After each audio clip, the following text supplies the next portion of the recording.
God is great. God is great. Well, a big warm welcome to each of you. Thank you for joining me tonight. And after that, we have a retreat coming up May 30th through June 1st. I hope you can join that. That one's online. After that, we have another retreat at Kripalu, July 3rd. And that's one of our big retreats of the year. So really looking forward to that as well. Okay. Well, let's shut down our eyes and open our hearts and connect in. Root in, feeling into the heart, feeling into the belly, letting go of our thinking mind. For many of you, it's been the weekend, and so we're letting go of the weekend.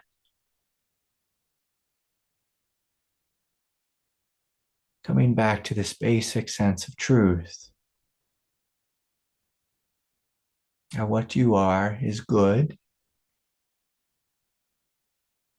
What you are is true. And what you are is beautiful.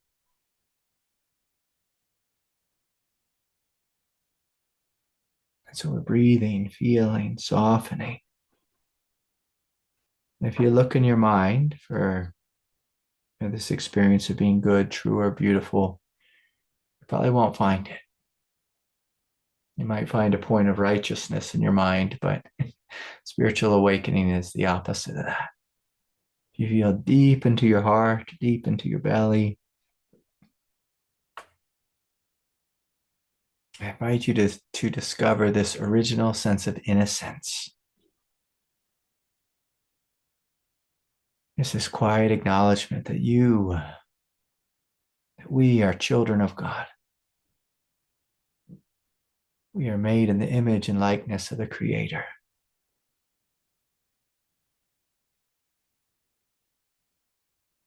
And can you smile at this recognition? You smile, seeing, acknowledging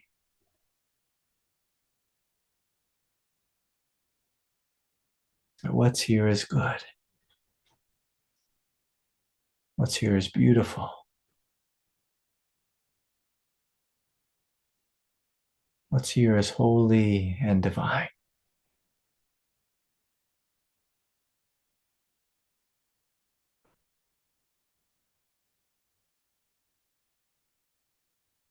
And so again, each week we connect with this depth of being.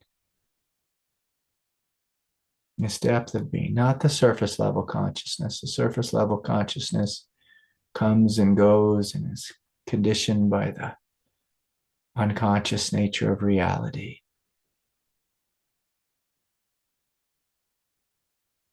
We are coming into the depth of our being, finding this gentle warmth of purity, of innocence, of goodness.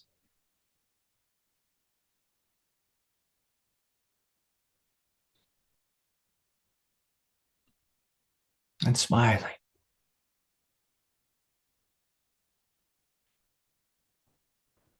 You loving you. You acknowledging you. You waking up to you. And so as you feel into the heart, you might just feel a little point of innocence, but as you open the door and you allow this innocence to expand, you notice the heart expanding. Let's take a deep breath and just envision that, because sometimes it can be helpful just to envision just some inward expansion of love, innate goodness. There we go. And I can feel everyone coming online now. Expanding beyond the personality and expanding beyond our failures, our mistakes, our confusion. Being human is hard. And in this moment, I'm going to invite us to expand beyond the human to that which is divine.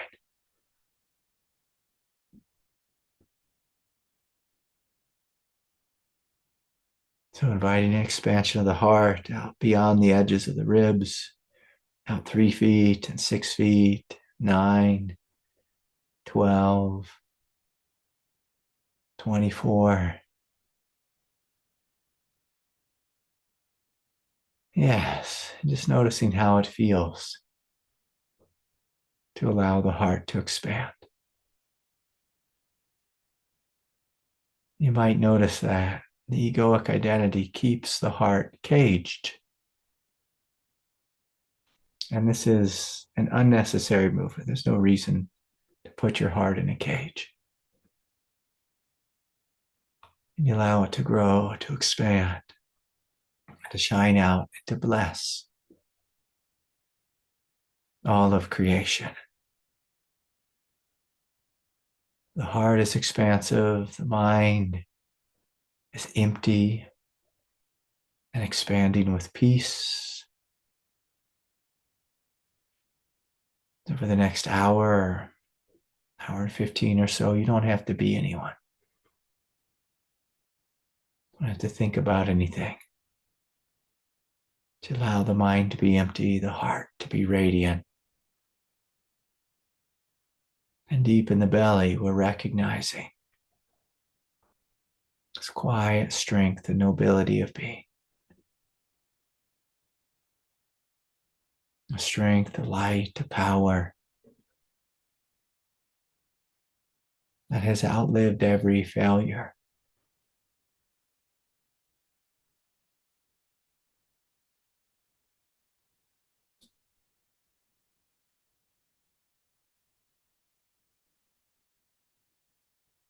Opening to this trifecta.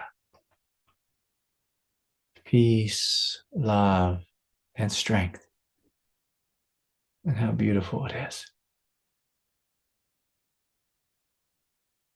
How beautiful. Peace, love, and strength. I'm going to invite everyone as a whole just to soften a little more fully in the hara, the lower belly. And I invite you to imagine just opening the lower hara and connecting to the earth.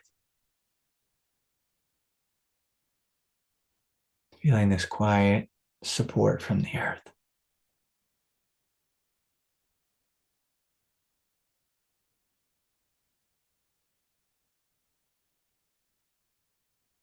So taking a couple of deep, full breaths, just softening and opening.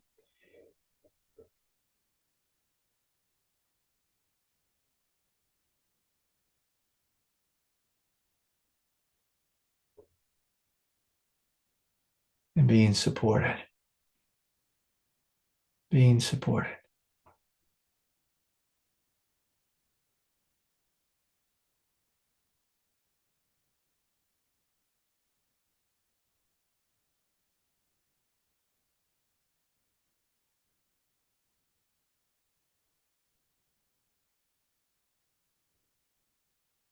With every breath, being supported.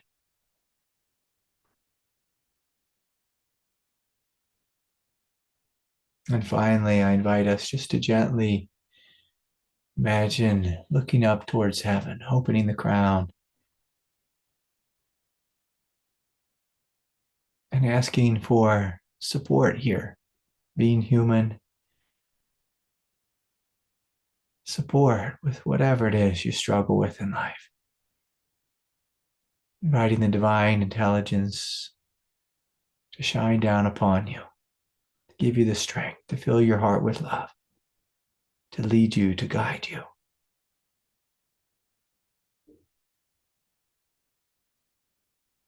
Yeah, so just noticing that stream of grace pouring down and having a gentle sense of thank you.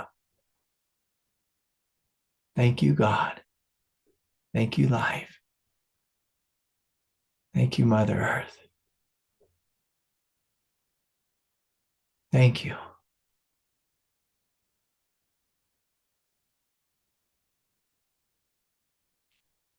That's so good. I feel like we're all here now. And so you're welcome to open your eyes and You're also welcome to continue to meditate if you're in that flow. And I welcome you to Satsang.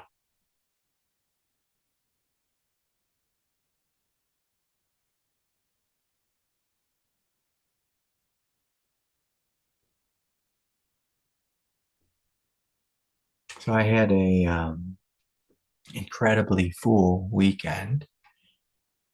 After our community meeting, I went out into the desert. I spent some time out there and did some climbing and did a lot of stargazing. It was a beautiful couple nights being out in the desert, and I think it was a new moon because we certainly didn't see any moons. Actually, the moons I saw were we had a little hunter's spotting scope, and we put it on Jupiter. I got to see the four moons of Jupiter, and that really made me smile. There's all kinds of satellites and spaceships, floating around in the sky, and when you're out in really dark places, in one of the darkest places in the country, if not the world, and it's just so beautiful to see the Milky Way just go from one end of the horizon to the other. There's just something about the night sky. Please, if you get an opportunity, just to go out and to be childlike and to open, it just immediately puts one in a state of awe, a state of reverence. And it's like we don't need to think too hard about spirituality. Sometimes it's just like Jesus taught, just to be like a child and to be open, to look out and to see all these stars.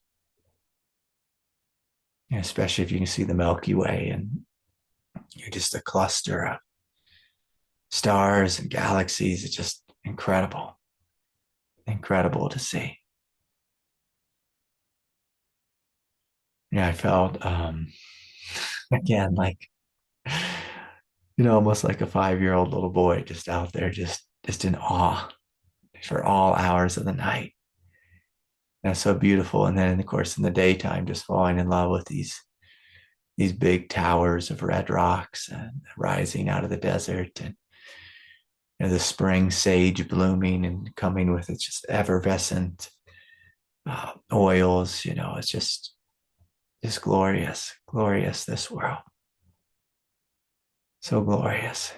Little desert flowers, waking up. And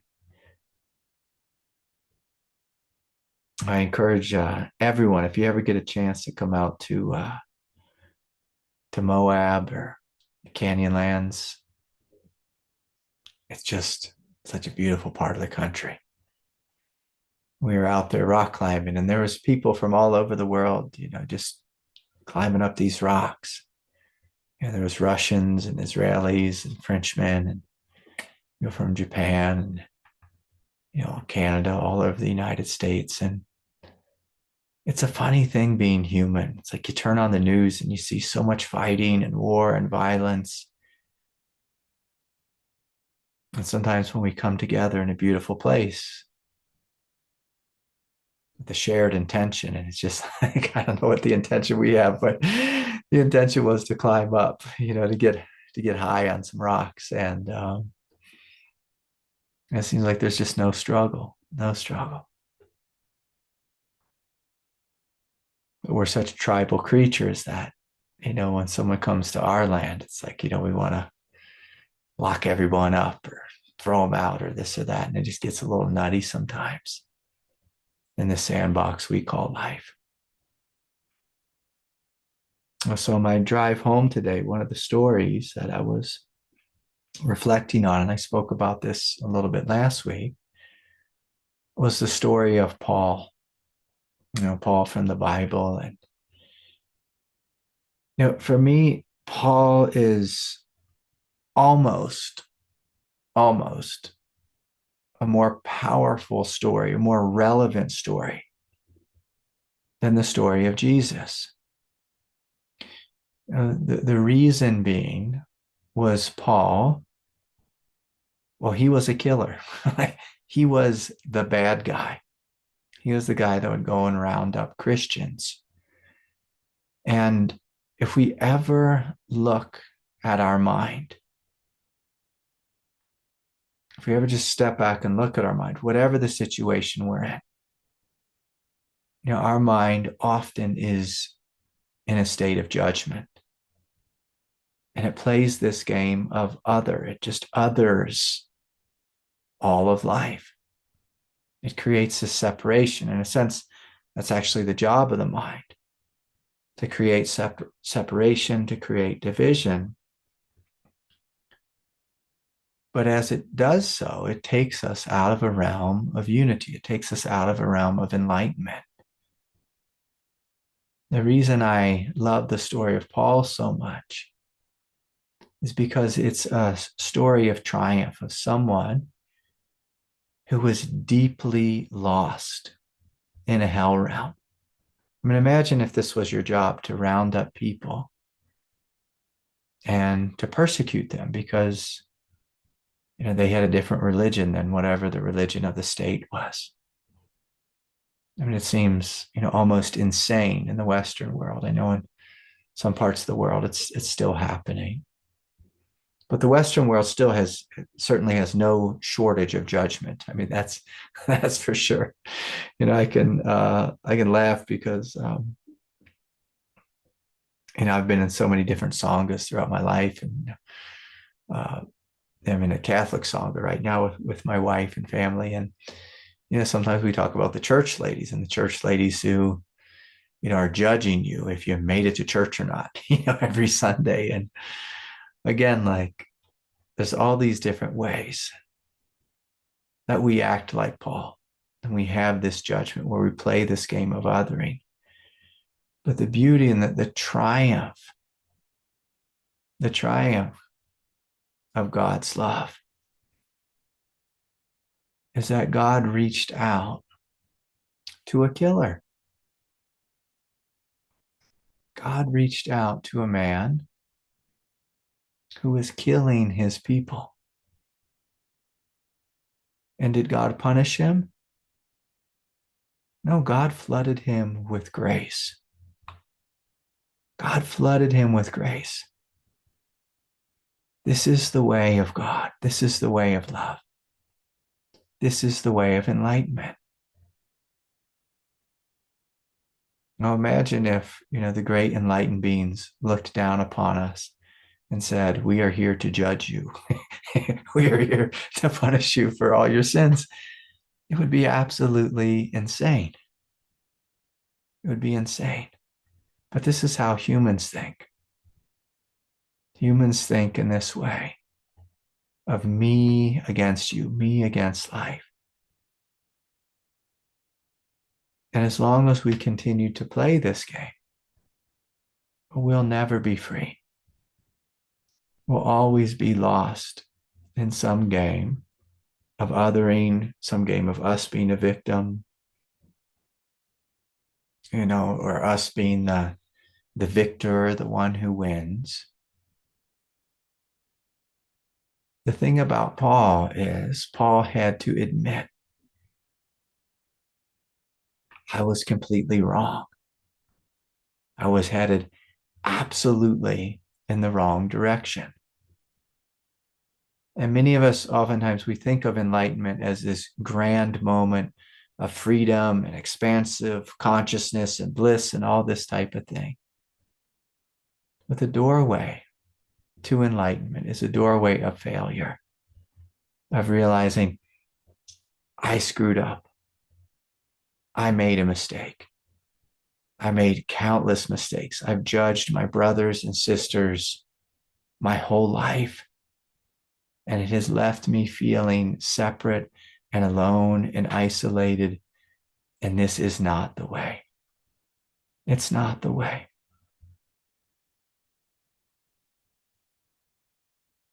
The way that has been modeled to us is a way of forgiving those who have hurt us, being kind to those who we fear. Being compassionate to the quote unquote other side. Other side. And the reason we call this awakening is because we are waking up out of ego and doing something completely different than our egoic identity. Now, I can tell you, there's an aspect of my ego right now that's rooting for the Washington Capitals. And they're playing hockey against the Montreal Canadiens. And it's so silly, but it's so silly. Us human beings, it's so silly. We get stuck, we get fixated on teams, on tribes, on nationalism, on this is my family, this is my job, this is my position, this is my class, this is my group, this is my whatever. We get fixated. And my car, my car, you scratched my car in the parking lot. And now you're going to pay, whatever it is. People lose their mind over this game of me and mine. The game of spiritual awakening is a game of oneness. It's a game of unity. It's a game of allowing the other to win, allowing the other to be right, allowing the other to go first. Now, we certainly live in this culture. I mean, the United States culture is a 3 culture in the Enneagram, and a 3 is all about success. It's just about winning, being successful. When I was young, I can remember back in the 80s, people used to do this thing. They would have you'd see like this bumper sticker on a Corvette, or, some guy had a big jacked up truck or something. And, maybe he had a big jacked up truck and he was pulling a boat behind it or something silly. And he'd have a little bumper sticker and that used to say, "He who dies with the most toys wins." And I don't know if any of you remember this, but this is how children think. This is how preschoolers think. They try to get all the toys and they don't let anyone play with them. Or they get in some power struggle where they let, a certain kid play with one toy, and it's silly. It's silly what we humans do. It's insane. But we do it so much that we don't even think about it. We don't even think about it. But we're like squirrels. We hoard our wealth. We hoard our resources. We keep everything for ourselves. But the realm of enlightenment is a realm of completely giving of oneself. Again and again and again and again.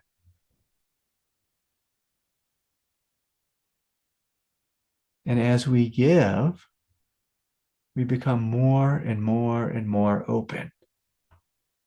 But if you notice any aspect of you that hoards, again, like in my house, I like to use funny examples, but we've even hoarded chocolate cake before. We've hoarded birthday cake before. It's just my cake, it's my birthday, it's my cake. It's just what kind of way is this to live? What kind of way is this to live? If we want to be free, we give, we give, we give, we give until we're empty. And it's through this giving of oneself that we come to know, that we come to experience the power of God's redemptive love, the great power, the great healing grace of redemptive love.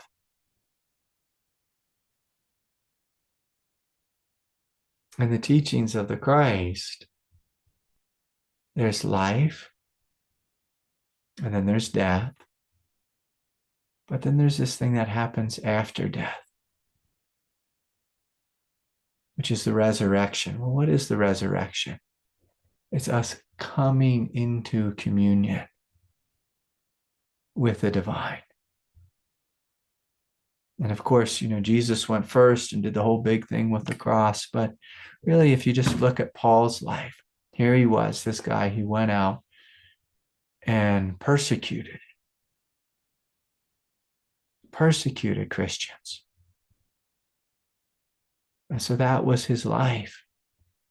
And then on the road to Damascus, while he was busy going off trying to chase some people down, let's have some fun. I want us to imagine Paul being like Dog, the bounty hunter. If any of you ever remember him, right? But having this awakening experience, and that awakening experience was Paul's death. He came face to face with the living Christ. And he realized, oh, this job that I have has to die. These politics that I have. I think he was trying to serve Caesar at the time. One of those Roman emperors, one of those guys. Well, my politics have to die. So he had to lose his vocation. He had to lose his politics. I'm certain he lost all of his friends. He probably traveled, with a small army, to go around, rounding up Christians. So he had to lose, all his best friends, his protection.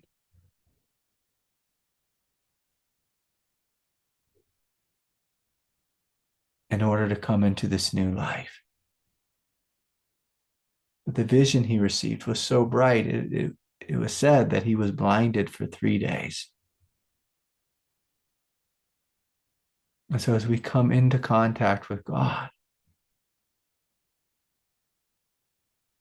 sometimes God will just flood us with grace, and that's a really sweet, beautiful moment.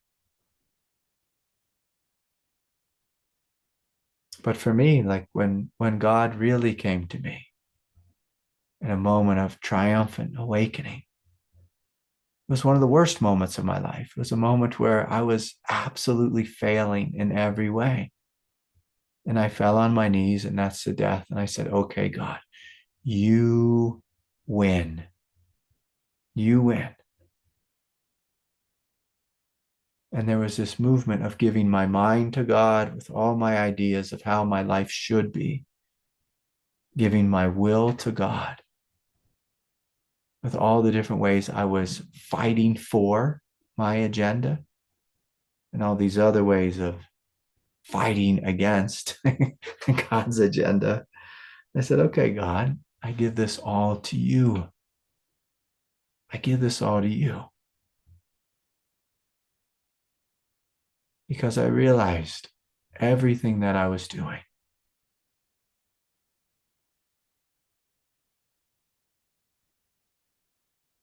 was failing. Everything I was doing was falling apart. And at some point, this incredible doorway opens and we're given a choice. Do you want to live your truth? Do you want to live your politics? Do you want to make half the country wrong? Do you want to live in a way where you've been conditioned by unconscious people? Or are you humble enough? Are you honest enough to admit, oh my gosh, I think I might be crazy and this whole world might be crazy. This whole world might be crazy. The whole world. It's one of the problems when you wake up. You start to see, oh my God, I think the whole world is crazy. But there better be a myself included in there. The myself included protects you from being a narcissistic cult figure. And you wake up and you see, I've been confused. I've been lost. I got carried away. I was wrong. The thing that so many of us don't understand about this world, because we think of this world as a world where we're supposed to come and succeed. And God has a different plan. The world of enlightenment has a different plan. Is I'm going to give you life. I'm going to let you play around a little bit. And there's going to be lots of failure. But if you embrace the failure, if you embrace your mistakes, if you embrace your wound, if you embrace your shadow, another doorway opens up. And this is a doorway to a new life. A life where good triumphs over evil, where the truth triumphs over confusion, where strength triumphs over fear. But I can assure you, it's not a world where your mind will feel safe. The whole game of the ego is saying, give me a world, give me a life where I can settle down and rest my head and feel safe. And feel safe. The life of the Christ, the life of the Buddha, the life of any great awakened one is a life where we embrace insecurity. The life of the ego is a life where we build the security around us. We build a castle around us. We make ourselves really safe. And we make sure that there's no way that our wound or our shadow can be poked. At least we do our best. We do our best to try to hide it all. And there's a saying here in the United States, it's like we tend to hide behind these little white picket fences. These little white picket fences, we try to hide behind them. But the problem with God is God doesn't care where you're hiding. God will come along and take it all from you. So you experience the gift, the great gift. It may not seem like a gift, but the great gift of losing everything. And through the loss of everything, if you stay awake through the process, you see, oh my gosh, through losing everything, I gain the entire universe. I gain the entire universe. Now, some people really get mixed up with this teaching. They start thinking they need to give away all their personal belongings and this and that. And that's not really what God's looking for. God's not looking for the plastic junk that you have in your house. That's not the surrender that God's wanting from you. God doesn't want your car and God doesn't need your home. God wants your thoughts. God wants all the ways where you say other. Look at that person over there. Look at what they're doing. They're a fool. They're an idiot. They're a moron. God wants your judgment. The outward judgment. And of course, if you judge yourself, if you look inside and say, oh, I'll never wake up. My heart is black as tar and is the same size as the Grinch's heart, 2 sizes too small. God will take that. God will take that and show you a new life, a new life, a new way.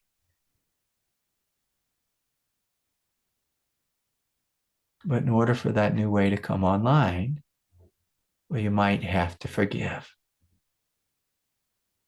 your mother, father, sister, brother. You might have to forgive your own self. You might have to be kind to those who have hurt you. And it's a conversation to have with yourself. Do I want to hold on to my self-hatred or do I want to be free? And I hope that's not too long of a conversation. Do I want to treat myself with love and respect? Or am I going to continue to talk to myself? The way my grandfather talked to my mother in a mean, judgmental way. Like, how are we going to show up in this world? Are we going to show up with love? Or are we going to continue to believe in fear? Are we going to believe that this world is run by Mr. Putin and Mr. Trump and Mr. Whoever, Mrs. Whoever? Or are we actually going to have faith that this is God's world? This is God's universe. That we are God's children. How are we going to live? The beautiful teaching, in the life of Paul is that he should have been last on the list to enter the kingdom of heaven. And this is where God will just blow our human mind, because God does not look at us with judgment. With judgment. They taught that in the Bible, which is, to me, it's just like, whoever wrote that part, that was a confused fella. A confused fella. But God doesn't look at us with judgment. God looks at us as children who get confused, who get lost.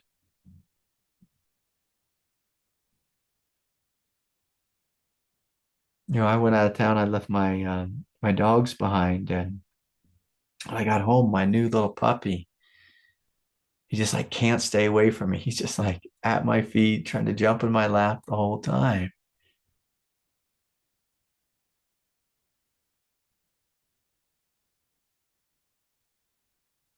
And this is how we need to be in relationship to God, in relationship to spiritual awakening, just ready to jump into the lap of the divine, ready to jump into the lap of freedom. Now, I don't know if any of you have ever had a dog that if you left for a couple of days and you come home, sometimes that dog might try to punish you. Now, if anyone's had a dog like that, that takes a little bit of a more sophisticated ego than what my dogs have. They're not going to try to punish me. But that's what our ego does sometimes. People hurt us and we try to punish them. People vote different than us. We try to punish them. We other them. We say they're bad, they're wrong. They're this, they're that.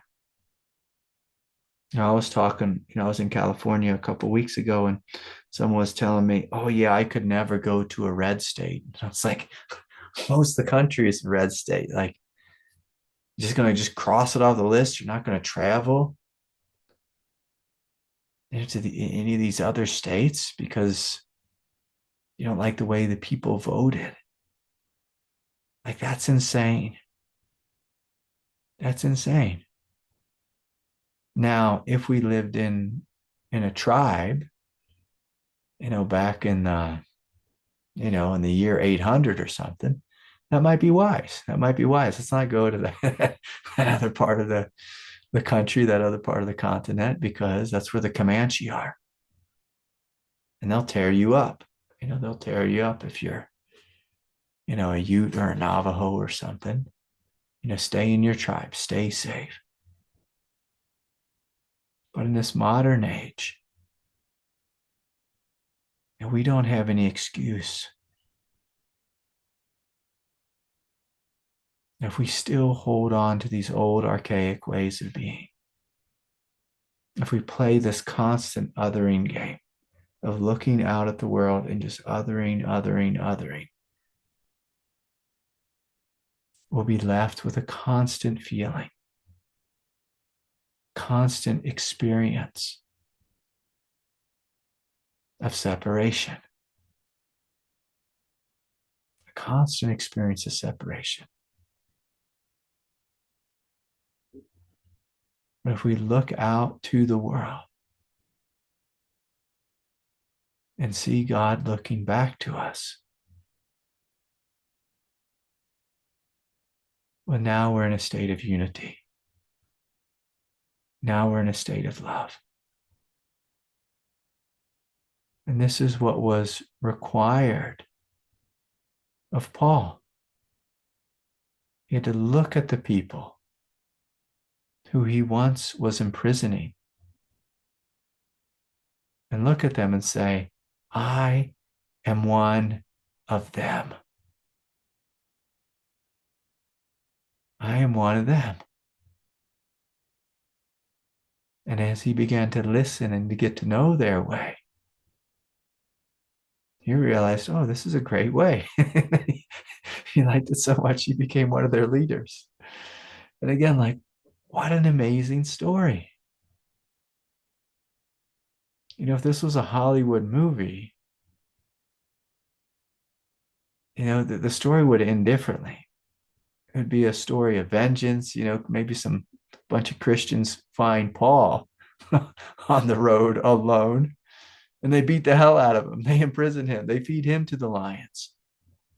Like that's how our ego thinks. Our ego thinks in terms of vengeance and judgment.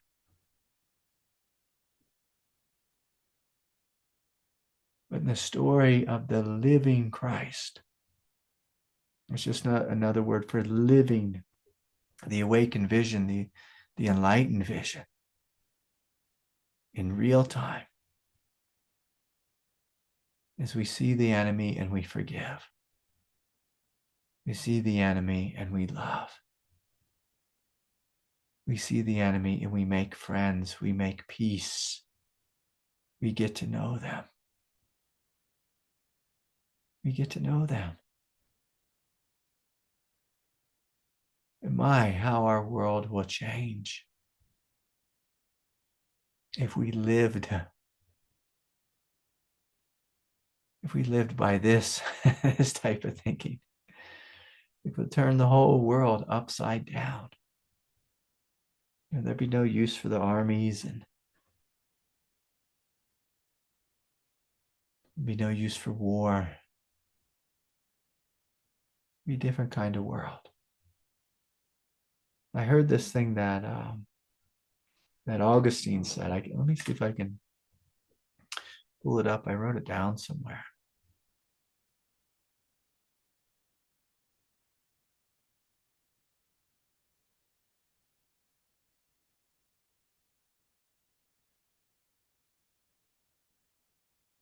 Well, I don't know if I'm going to be able to remember. Oh, here it is. Augustine said there are many that God has that the church does not. And there's many that the church has that God does not. Of course, he's talking about people. He's talking about who are the true followers of the teachings of Christ. And Augustine was basically acknowledging that religion isn't necessarily the way. Like a lot of people show up to church and they just use it as another form of tribalism. It's just another form of dogma. And, you know, it happens in the non-dual worlds. It happens in the Kundalini world. It happens in the, of course, Christian world, Muslim world, Jewish world, of just playing this game of other. But at the same time, just really following some type of religious righteousness. And at some point, we come to recognize, oh, maybe I'm a part of a tribe, and it's a tribe that's limiting me, that's holding me back, that's getting me to think that I'm better than, or I'm the chosen one, and you know, the neighbor's not them, they're not the chosen ones. It's like, what kind of way is that to live? What kind of way? And I don't think anyone here thinks in those terms, but sometimes, you know, we certainly struggle with, I'm right and they are wrong. And I know and they do not. And if you even feel into that energetically, I know and they do not, you can feel the separation in it. You can feel the separation, but when the heart looks out at life, the heart just sees love. The heart just sees love. Now I'm going to tell you, I think it's kind of a funny story, but so I got back from the desert today, and uh, my wife was saying, well, let's go to the hot springs. And I was like, okay, perfect. Because nothing better than, following up a trip in the desert with some water, so it's like, let's go jump in the water. And, we were at the hot springs. My wife, she brought a friend, and again, it was like me and 5 girls, and it's just like, man, there's a lot of girls here. There's a lot of girls here, and so, anyways, but at one point, I saw one of my buddies show up to the hot springs. And then, I saw, 4 others show up too. And so, part of my crew showed up. And so, I went and sat, one of the hot spring pools with these 4 other guys. And, my wife, she was just down in the pool, um, swimming with her girls and all her friends and just pointing and laughing at us, because like in this little hot spring pool, if you can imagine, you had like Craig, who's a priest, and you had 2 engineers, and a guy who's big, and most of the guys were like really big, and they may or may not have used this stuff called the juice before that made their muscles unusually large. Well, we all got together, and there was a lot of these guys, like if you looked at them, like you might call them meatheads, so my friends, so these are my friends from the gym, from jujitsu, but we're in the tub together, and I want you to hear my language. We're in the tub together. So it's like 5 little boys playing in the tub, but maybe the little boys weren't so little anymore. But the consciousness was just a bunch of little kids in the tub and this lady came and joined us, and she laughed. She's like, but it seems like there's a real bromance going on here with the 5 of you. And she saw we all loved each other. We told her how we all strangle each other and this and that, but it's just fun sometimes to be a kid, to not have to uphold yourself, not to have to be a big ego of some sort, but just to allow yourself again to be like a little child in the tub. I didn't need to be Mr. Spiritual Know-It-All. My friends with the big muscles didn't need to show me how strong they were and destroy me. My friends who were engineers, they didn't have to, outwit us, with their superior intellect or anything. We could just sit there and have fun and smile and splash and joke and laugh and be this innocence and be nobodies. Be nobodies. And that's the invitation on this spiritual path, is to put all of that human conditioning down, to put it down. And whether we do that deliberately, intentionally, if we do it from an active form of surrender, or whether God comes and gives us a crushing defeat, whatever the doorway, can we open? Can we let go? Can we forgive?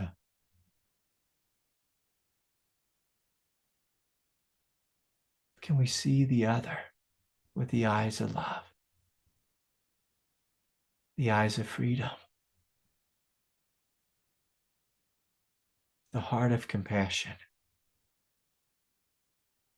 Or do we want to continue to play this game of just picking up our thoughts that I am somehow better than you, or I'm not worthy, or, I'm the boss and you're the whatever, you're the worker, I'm in charge, and all these silly games that people play. We've played these games for thousands and thousands of years.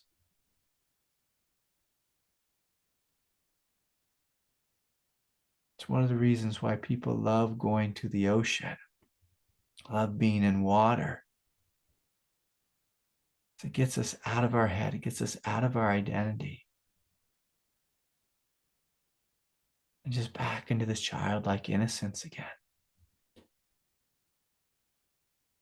When we come to see this, we see the spiritual path isn't that hard. It's not that difficult. It's a path of returning to our original innocence and saying, oh yeah, I am just a kid. I'm just this little innocent child. And maybe I have this adult body. I have this adult body. I was in the one of the pools today, and my friend's wife looked at me and she said, I really like your beard. And I was like, what do you like about my beard? She's like, I like the gray. I was like, oh, thank you. Thank you. Now I can tell you that someone in the Sangha looked at me one day and they had a little bit of transference. This was a while ago.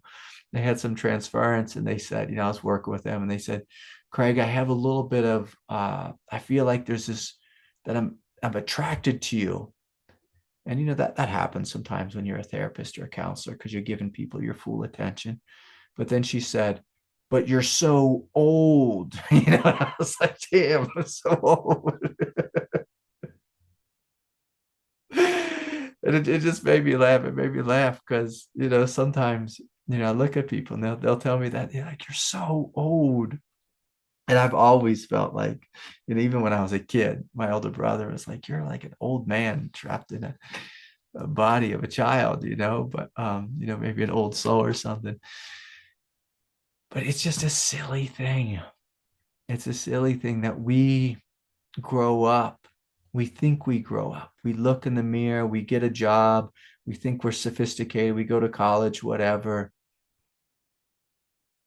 But come on now. Like most of us forget that we're really just children. And if we can allow ourselves to be childlike and innocent, and especially if we have faith in God, like if we can be childlike and innocent and have just utter faith in God, that everything will work itself out. Let me just give you this real just precious secret here on the path. If you just think of yourself as a child and you have total faith in God, the path is 1,000,000 times easier. But if you think you're a big, serious, sophisticated adult and you have a big agenda and you have to get your way and you have to drive a certain kind of shiny car and live in a certain size house and you have to have a certain number of people who respect you in some kind of way. I mean, you might be at the end of the line, on the spiritual path. You might have a long path ahead of you. A long path ahead of you. One of my biggest gripes with the law of attraction people is they get so carried away with the material stuff, thinking, enlightenment is about getting the big house and the beautiful wife or husband and the fancy car and this and that. Enlightenment is about being like a child with an open heart and standing there before the grace of God on a beautiful star-filled night, and acknowledging, I know nothing. I know nothing. I know nothing. I know nothing. Whereas the ego wants to say, I know everything. I got it all figured out. I got it all figured out. Everything except for that one enlightenment thing. But I'm working on that one, is what the ego says. But the child looks up at God, looks out at life. It acknowledges, I'm sorry. Please forgive me. Thank you. And I love you. And I love you. And it's every now and then I end up at my wife's preschool, and sometimes like one little boy will just like walk up to his brother and just slug him right in the face. Just totally slap him right across the face. And so then she'll get the two little boys and bring the one who slugged the other one and just ask him like, hey, what were you doing? Like, what were you thinking? And the kid, often just will start crying immediately. I don't know what I was thinking. Like, I don't know what I was thinking. And that's what it's like when we have an ego. We have these programs within us that just run. And we're not conscious of what we're thinking. We hate who the media tells us to hate. It's like we judge who the media tells us to judge. We honor these people that the media calls celebrities and this and that. It's silliness. We're spoon-fed all this garbage. But when my wife asked the little boy again, like, well, what were you trying to do? Well, I wanted to play. Okay, well, do you think punching your friend is going to, get him to play? No. Would you want to try again? Okay. Do you want to play? And in the courage of the one who was victimized, just say, yes, I'll play with you. That's an act of love. That's an act of forgiveness. That's a step, a big step on the spiritual path. And so again, I'm going to invite us just to gently close our eyes and to reflect upon the ways in which we get confused. To reflect upon the ways that we get carried away. Whether it's tribally, whether it's interpersonally, whether it's with our family, our friends, our partner, our neighbor.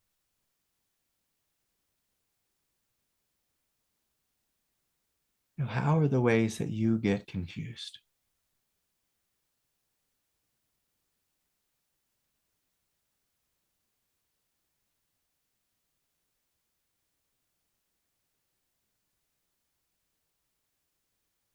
And you'll notice if you believe your own thoughts, that you are right and they are wrong, these thoughts will spin you into more fear, more anger, more despair. But if you take ownership and acknowledge your part in it, we begin to open the doorway of freedom.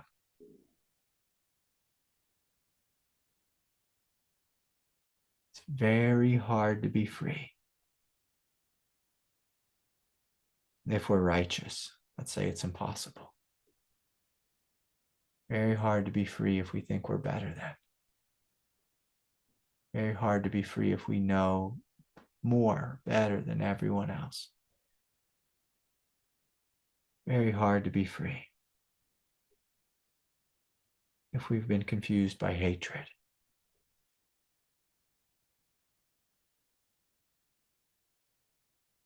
And so again, let's look a little deeper and just see, who is it? What is it right now?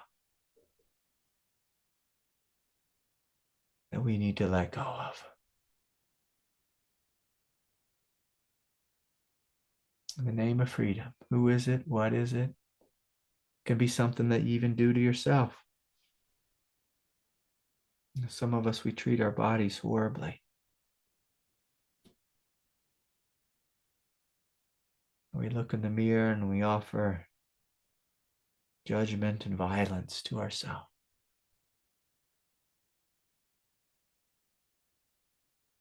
And so I ask you again, who is it? What is it?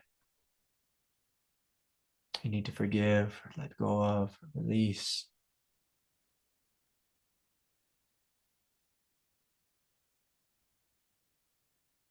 And as you do so, will you join me in walking through this doorway?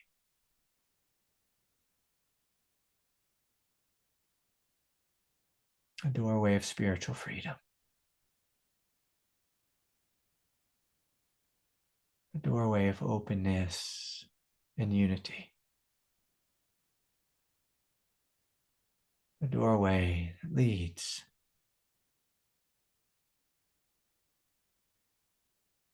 this most holy, redemptive love.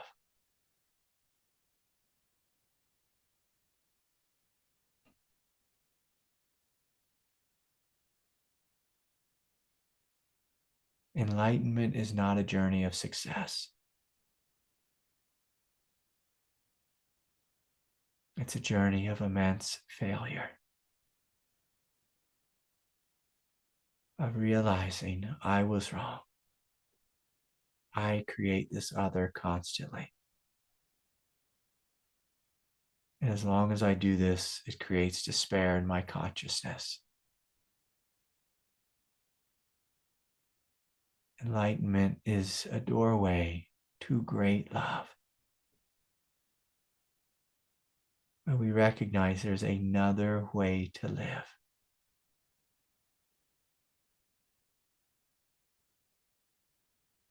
Where love is the ruler.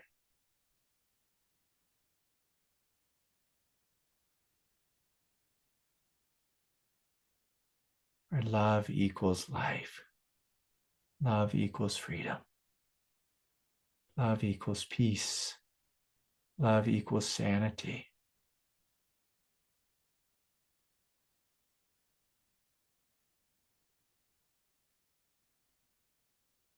And so, if anyone has a question, please bring that forward. Or anyone has a little something they want to share, you can bring that forward. Okay, yeah, we'll hear from Kyle.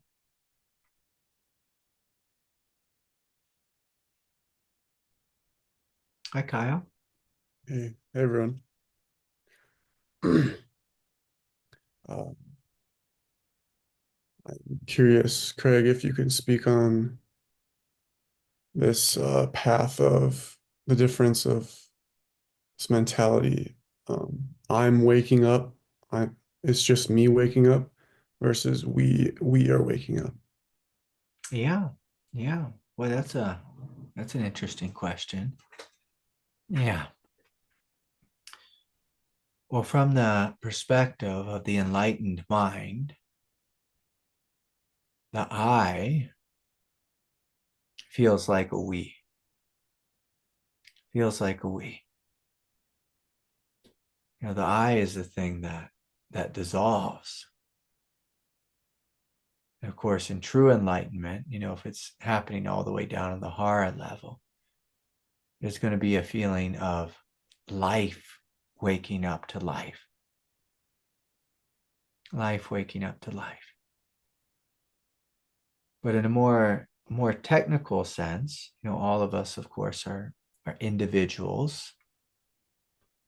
And, I like to just add this little nuance here that the ego is always trying to make us feel separate.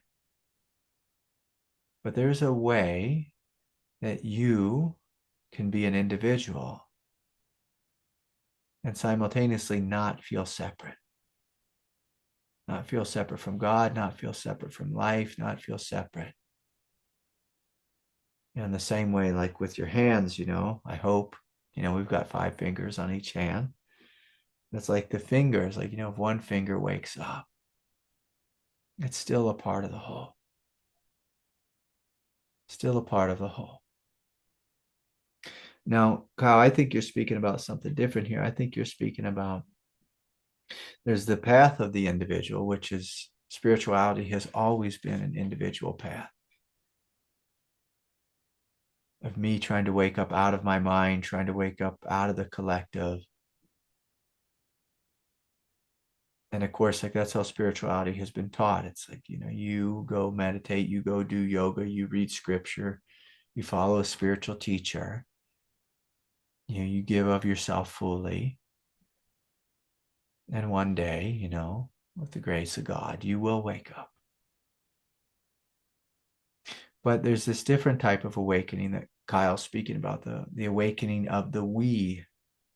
Now, if you just look out at the world and just see how quickly humanity is moving right now in an evolutionary context, you see the whole world is growing and evolving at an exponential rate, like never before in history has we're grown so quickly.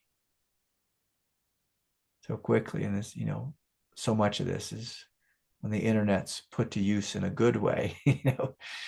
I was talking with someone the other day, and we were talking about parenting, and it's like, their parents, God bless them, but like their parents weren't emotionally intelligent. Their parents didn't know what mindfulness was.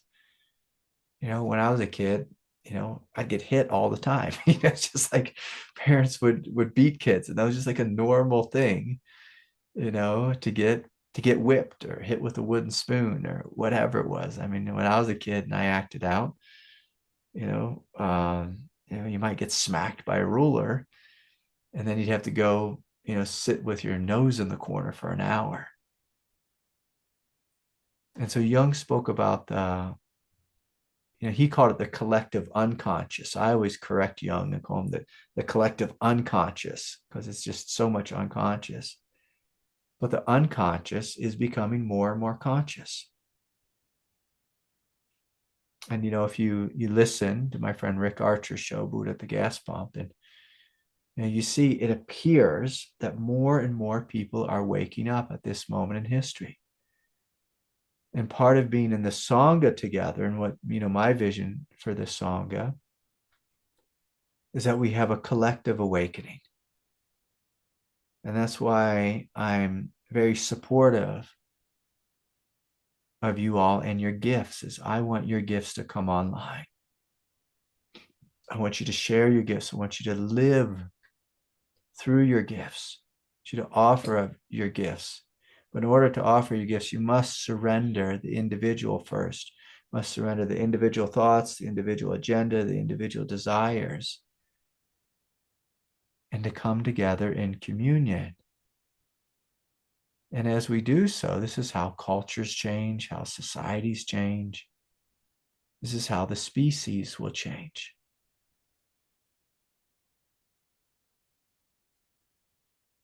And so you'll feel it in a room, like especially like, and you don't even have to be a group leader. If you're just in a room with other spiritual beings, this happens a lot in the in-person retreats, is you're in a room with other spiritual beings.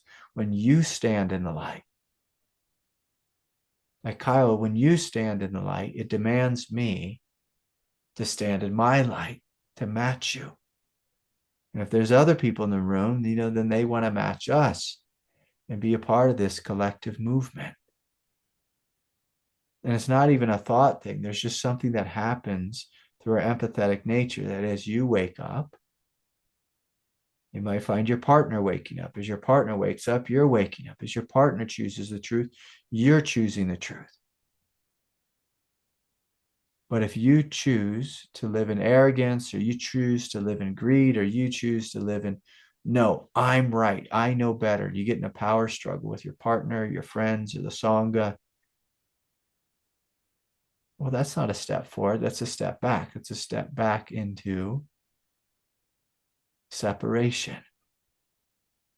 But there's this magic that comes online when we are together. We start vibrating at this higher frequency. And when this happens, new things become possible. Greater truths come online and truths that probably would not come online just solely to the individual. I had a fellow who I was meeting with for a long time, and he was, there's just something about just folks from the East Coast is they tend to have like a lot more seriousness and intensity than folks, out here in the West. We tend to be more, like hippie vibe and kind of, floating around in spirituality. But I was meeting with this fellow from the East Coast, and he would just challenge me. And there's another guy, from Europe. It's like every time I meet with him, it really challenges me to come forward with all of myself. And in these meetings, a greater intelligence comes online between the two of us, and it's a gift. His presence is a gift to me. And the two of us, like we co-awaken together to this other sphere of divinity. And that's an invitation, for you all in the groups that you're leading or you're attending, is to have this experience of a co-awakening, co-arising awakening, where there's not so much, a leader in the group, but maybe someone hosting the group or facilitating. And you see truth starts arising from everyone. In the olden day, it was just the spiritual master had the truth, or, the priest had the truth. And we just lost our Pope, and, like the Pope was supposed to have the truth, but it's like, come on now. Now is a time when those great institutions are dying, are falling apart. It's a time for this greater we to come online. Taylor has spoken about this before, is this we space. And it takes a certain level of courage and, of course, a great amount of humility. Because often, like this has just been true, like through the history of any organization, you'll see that normally there's the leader who's kind of keeping it all together. But as that leader gets older, there starts to be this pecking order and this fight, among the, like all the different, the inner circle is often what it's called. And it gets insane, and everyone starts backstabbing each other. Like that's not the way. That's why a lot of cults fail. As the leader screws up, and then there's no one who takes over, and everyone starts attacking each other, and it's like this bloodbath. One of it happened to the sangha that I used to study with here in Colorado, not with my teacher David, but with this other sangha, and it's just heartbreaking to me to see the inner circle just destroy each other, destroy the whole organization. And so if we're going to work in this we space, what's required is a tremendous amount of humility and a shared intention and a willingness to be really adult about any little power struggles inside, and saying, okay, if we're going to wake up together, we have to surrender together. We have to surrender together. It's the same thing as we do individually. Is I'm going to wake up, I have to surrender fully and allow something greater to come online. So is this resonating, Kyle? 100%. Yeah. 100%. Yeah. I feel that humility is such a huge value for me. Um, it's just the vibration that I'm beginning to really step into, and it's extremely healing. It's extremely healing. Yeah. Yeah. Because the vibration, like if we go to the opposite of humility, if we're in arrogance, and if we look at leadership, like leadership requires, like from an egoic perspective, leadership requires some level of arrogance and some level of like holding on to power. And this is how like leadership is often taught. You walk in the room and you claim it, and you're the authority. And, you got to take charge of everyone, and that type of thing. And it's like, I know the way, I have the vision, I'm the leader. And I want to be clear here, like on the spiritual path, it's it's a path of humility. God is the boss. We are children. We're children. We're children. Now we might need someone to drive the car. We might need someone, to drive the car, of course. That's okay. But we want to make sure we're checking in with everyone in the car, like, hey, everyone, we're headed in the direction of God, and God's leading us. And all of us together, let us open. Let us all walk together in this truth with humility. With humility. Let's all give together. Let's show up together. Let's surrender together. And oftentimes, like leadership in this role is just offering the vision and asking, like, do y'all want this? And people might say, I do want this, but like, how about a little more of that? And a good leader will listen and be like, oh yeah, look at that. That adds to it. That adds to the vision. A poor leader fights and defends and guards and says, no, no, no, has to be my way or the highway, my way or the highway. Like that's, the way of arrogance. But the way of humility is we come together and we listen.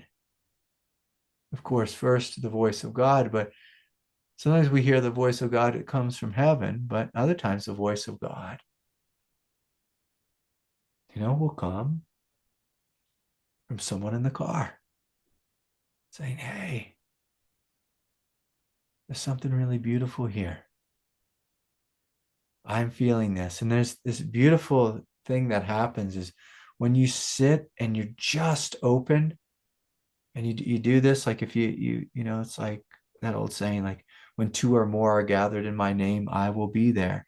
But if you ever notice, if you have just two people or six people or 100 people, and we come together and we're open, well, what comes? Well, the grace starts flowing. This intelligence starts coming online. This used to happen to me with my teachers. He would sit down, he'd get quiet, and I would start to hear the teaching in my head before he opened his voice. And I was like, is this David's teaching? Is this Craig's teaching? No, it's God's teaching. I was just, I'll use this word, childlike enough, just to be like, I'm just going to sit and open before God because that's my favorite thing to do is just to sit and be open and listen and listen. And you start to feel the transmission flowing.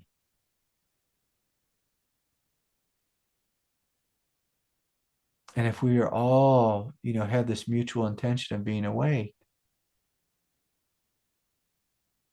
you might be quote unquote the teacher or the leader in that moment. But one of the attendees, they might speak the highest truth that day. They might speak it together, you might speak it. And we receive this grace, and the group grows. And the group has this feeling of safety and resonance. Now, of course, if anyone's ever in a band, like, you have to be in tune like this. You're attuned to each other, you're attuned to the flow of the music. I hope, I just say this about everyone, I hope you're attuned to the flow of God in your life. But this is what we're inviting. And so, Kyle, have you had some experience of this in the groups you've been sharing or being a part of? Oh yeah. Yeah, both the groups that I've had the privilege to lead, it's just a great connection. And it's kind of hard to end the meeting sometimes because there's just that Yeah, emanation of love and connection. yeah, I just look forward to each group. yeah, yeah. Beautiful, beautiful. And you'll feel it. You'll feel it. Like even right now. Why don't we just end with this? We'll all close our eyes. And so together, let us welcome is this radiant descent of grace. And wherever you are at here on planet Earth, I I invite you to feel this grace flowing down into you.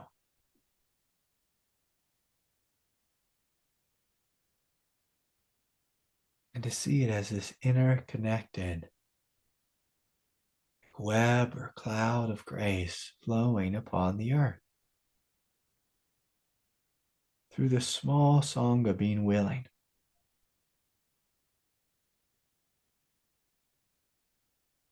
Being willing to receive. And so you might start to feel a little pressure and heat in the crown. And so together, as we are opening, you might have this feeling of drawing it down. And I want all of us just to consciously have this intention of drawing this grace down.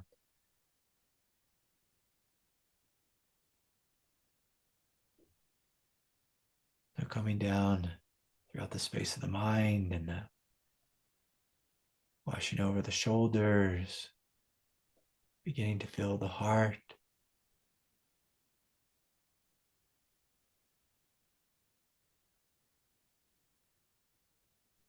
Just inviting this grace to shine out and to bless our home, our community, our state, our country, our world. And here we are doing this we work. We are waking up together.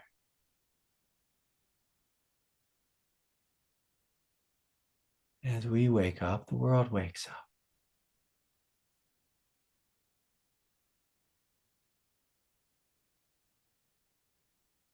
So as you feel this grace just flowing throughout your being and throughout your home, throughout your community,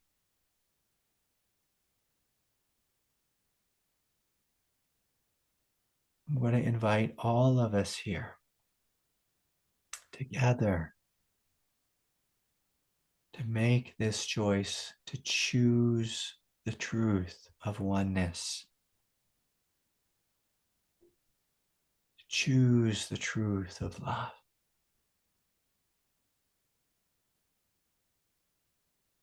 To surrender the falsehood of the other, to surrender the falsehood of separation, and inviting and invoking the awakening of all beings.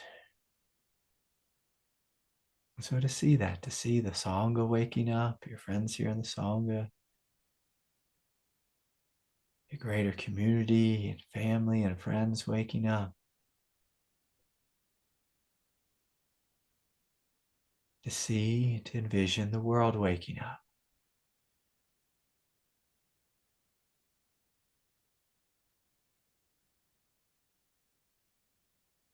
And I want you to notice the expansion of consciousness. This feeling of hope shining out throughout all of humanity.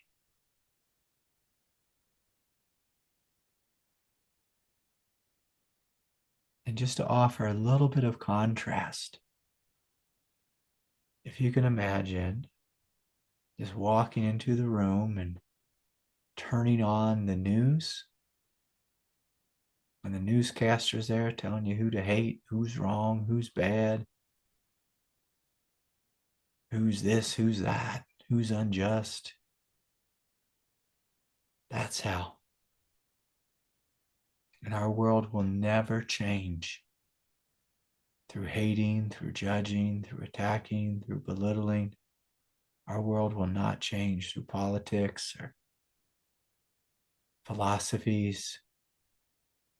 Our world will change through us together opening to a new vision, a new life, this way of love, this way of peace, this way of compassion and forgiveness.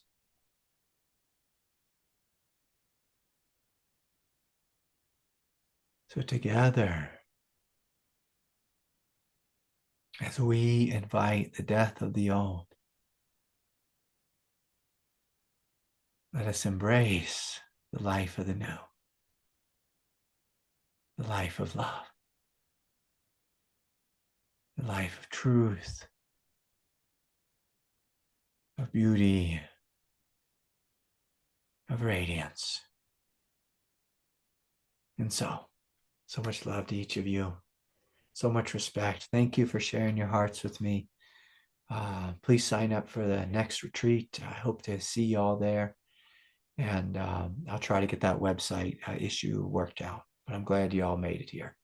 Thank you all so much. Good night, everyone. Much love.